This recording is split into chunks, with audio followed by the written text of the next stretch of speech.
Pemirsa, jumpa kembali dengan channel YouTube Detektif Sejarah DS dengan tema September Hitam Part 2 Tragedi Tanjung Priok.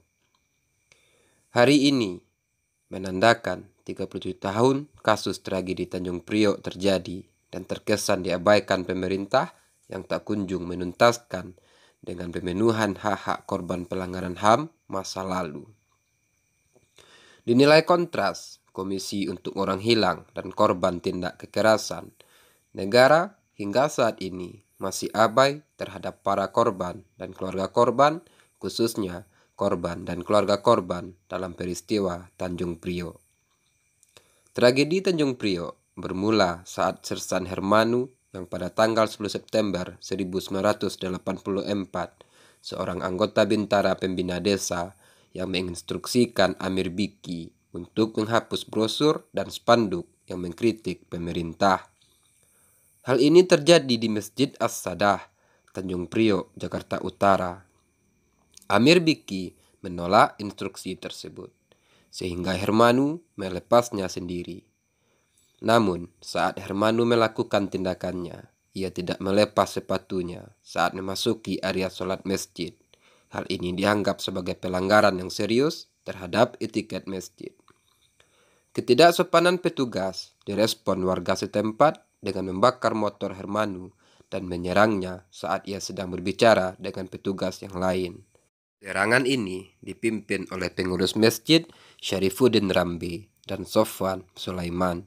Kedua petugas ini pun segera menangkap Rambi dan Sulaiman, serta pengurus lain Ahmad Sahi dan seorang pria pengangguran yang bernama Muhammad Nur.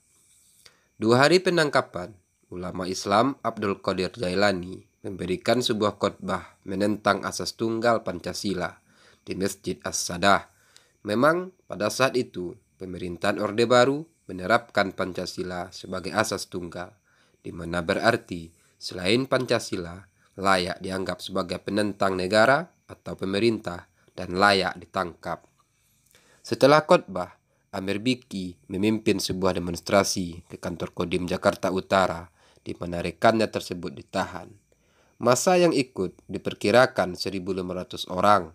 Kerusuhan tak terhindarkan. Dalam kerusuhan ini, anggota keluarga Muslim Tionghoa Indonesia yang dipimpin Tan Kyu Lim dibunuh oleh para pemrotes dan ruku-ruku hangus dibakar. Namun, sayang, September Hitam ini yang hanya dicoba untuk dituntaskan kasusnya oleh lembaga anti-HAM hanya yang menyangkut keterlibatan negara.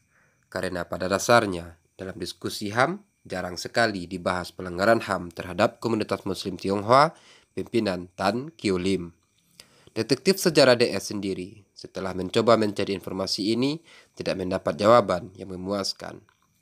Kembali pada tema, setelah kerusuhan tersebut, setidaknya 169 warga sipil ditahan tanpa surat perintah dan beberapa dilaporkan disiksa, sementara Amir Biki tewas terbunuh. Menurut catatan resmi, total 24 korban tewas dan 54 terluka, termasuk militer. Sementara korban yang selamat mengabarkan lebih dari 100 orang tewas. Laporan masyarakat Tanjung Priok memperkirakan 400 orang terbunuh.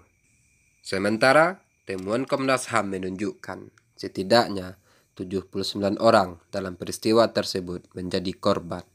55 orang mengalami luka-luka dan 23 orang lainnya dinyatakan meninggal dunia. Sementara puluhan orang ditangkap dan ditahan tanpa melalui proses hukum yang jelas, serta beberapa orang dinyatakan hilang. Pasca lengsernya Soeharto pada tahun 1998, beberapa kelompok dibentuk untuk mengadvokasi hak-hak korban, termasuk Yayasan 12 September 1984, Solidaritas Nasional untuk Peristiwa Tanjung Priok 1984, dan Keluarga Besar untuk Korban Insiden Tanjung Priok. Kelompok ini mendorong DPR dan Komnas HAM untuk menyelidiki lebih lanjut tragedi tersebut. Di DPR, perwakilan AM Fatwa dan Abdul Qadir Jailani yang pernah ditangkap setelah tragedi tersebut mendesak penyelidikan lebih lanjut.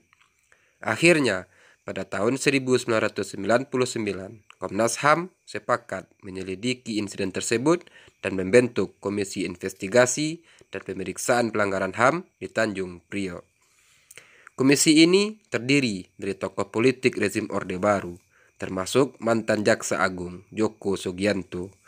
Dari hasil penyelidikan komisi ini, awal Juni 2000 dilaporkan bahwa tidak ditemukan adanya pembantaian sistematis dalam insiden Tanjung Priok.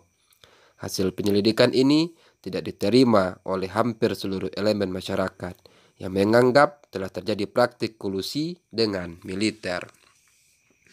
Pada Oktober 2000, Komnas HAM mengeluarkan laporan lain yang menunjukkan bahwa 23 orang termasuk Sutrisno dan Murdani harus diselidiki atas keterlibatan mereka. Beberapa pejabat militer membuat surat pengampunan atau islah dengan keluarga korban, meski islah tidak mengandung pengakuan bersalah. Hasil islah pada tanggal 1 Maret 2001 adalah beberapa korban atau keluarga mereka menyarankan kepada penyidik M.A. Rahman bahwa tuntutan harus dijatuhkan. Di bawah tekanan internasional, tahun 2003, DPR menyetujui penggunaan Undang-Undang Hak Asasi Manusia tahun 2000 untuk menyeret pelaku pembantai ke pengadilan atas kejahatan terhadap kemanusiaan. Kolonel Sutrisno Masjung termasuk yang dibawa ke pengadilan itu. Ia merupakan pemimpin Peleton 2 Batalion Artileri Pertahanan Udara saat itu. 13 orang bawahannya juga termasuk yang dibawa. Sementara pejabat berpangkat tinggi seperti Komandan Militer Jakarta, Tri Sutrisno, dan Kepala Angkatan Bersenjata, LB Murdani, dibebaskan dari tuntutan. Peristiwa Tanjung Priok adalah hasil hasutan sejumlah pemimpin di sana. Melaksanakan keyakinan dan syariat agama tentu saja boleh. Tapi kenyataannya, ia mengacau dan menghasut rakyat untuk memberontak. Menuntut dikeluarkannya orang yang ditahan terhadap yang melanggar hukum, ya tentunya harus diambil tindakan. Pemirsa, pernyataan tersebut detektif sejarah DS kutip pada buku Soeharto, Pikiran, Ucapan, dan Tindakan Saya. Kasus pelanggaran HAM di Indonesia sepertinya tidak akan pernah terungkap jika dugaan mengarah kepada pejabat negara sebagai pelakunya. Kasus seperti ini sulit sekali untuk membuktikan dugaan tersebut. Bahkan dalam kasus-kasus HAM, masyarakat, pengamat, dan bahkan pakar sejarah, aktivis HAM berbeda pandangan tentang keterlibatan oknum. Konten ini bermaksud untuk mengingat kembali dan menginformasikan pada anak-anak muda Indonesia bahwa di negeri kita pernah terjadi pelanggaran HAM yang sangat kelam. Semoga konten ini bermanfaat. Terima kasih dan sampai jumpa.